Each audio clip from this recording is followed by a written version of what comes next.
বন্ধুরা, এই যে দেখছেন এটা হচ্ছে নুহাশপল্লীর একেবারে গেট। আর এই গেটের সামনেই বেশ কিছু দোকানপাট।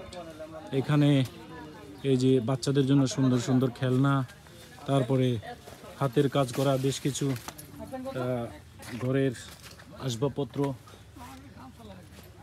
গামছা, লুঙ্গি, সামান্য কিছু জামা কাপড় এখানে আছে, খেলনা আছে।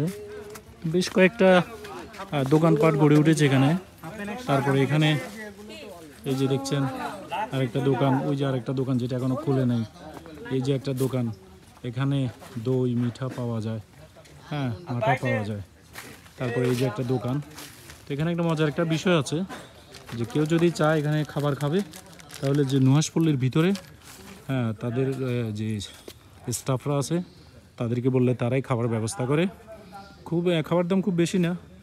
যদি মুরগির মাংস দিয়ে, ভর্তা দিয়ে, ডাল দিয়ে ভাত খান 250 টাকা, মাছ দিয়ে খেলে 300 টাকা, গরু গোস্ত দিয়ে খেলে 400 টাকা, মানে এইরকম আর কি। ওনারা নিজেরা বাজার অর্ডার করলে বাজার থেকে বাজার করে এনে পাক করে খাওয়াবে।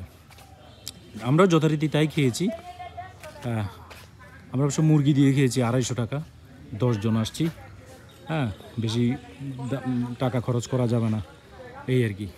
তো যাই হোক, এখানে সব রকমের ব্যবস্থা আছে, আপনারা চাইলে এখানে খেতেও পারবেন। একেবারে গাজীপুরের প্রত্যন্ত অঞ্চলে এই নুহাশপল্লীটা।